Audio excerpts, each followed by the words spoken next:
Быйыл қасиетті Құрбан айт мерекесі 16 маусымға бекітілді.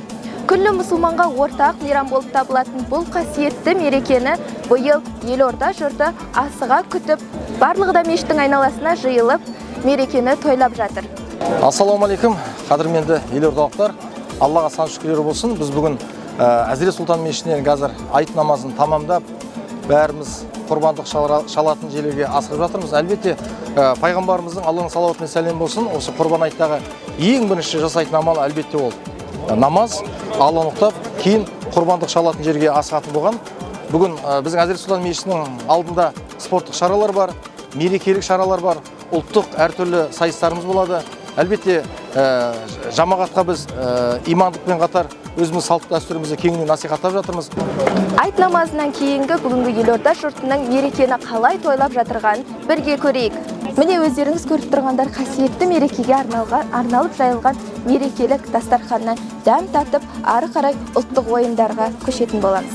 Бүкіл мұсылман халқына бүгінгі қасиетті Құрбан айт мерекесімен құттықтап сәлем жолдаймыз. Қазір біздер ер адамдардың мықтылығын, ержүректілігін байқататын гір көтеру сайысын тамашалап тұрмыз. Бізбен бірге ең көп тамашалағандардың қайсысы болатынын анықтаңыздар. Ең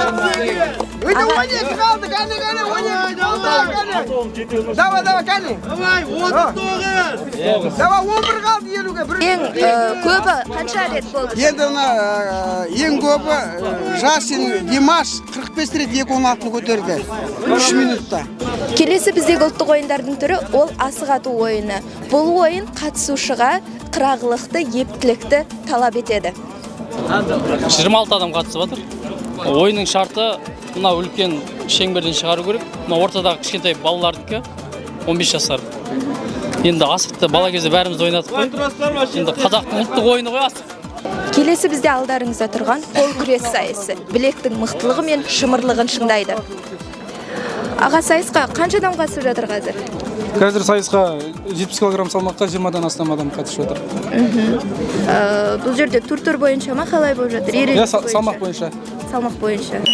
Келесі бізде арқан тартысы ойыны. Арқан тартысының ережесі бойынша қос команда қатарынан екі жаққа арқанды тартып, бөлігі мен күші басым түскен команда жеңіске жетеді.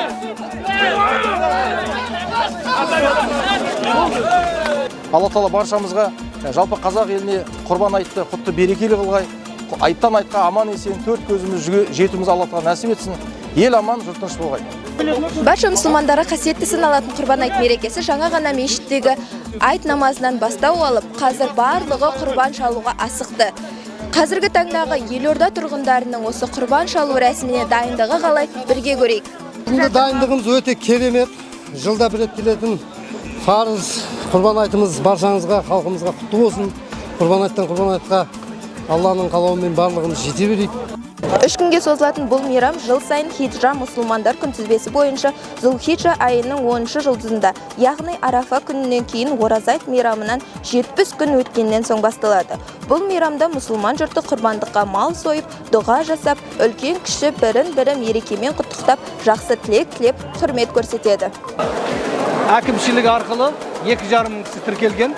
Қазір халық жақсы әкеліп тапсырып жатыр. Бірінші Алматы ауданы бойынша 30 пакет дайындап жатырмыз мұқтаж кісілерге. Басы басталып жатыр. Құда қаласа кешке дейін 1,5-2 мың адам қамтылатын болады.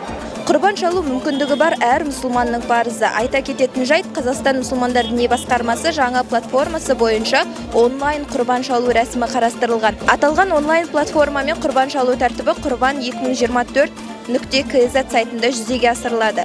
Бұл күні өкпе ренішті ұмытып жақсылыққа үміт арту игі істердің қатарынан. Ендеше барлығыңызды бүгінгі мерекемен құттықтап, шалған құрбандықтарыңыз қабыл болсын деген тілек білдіреміз.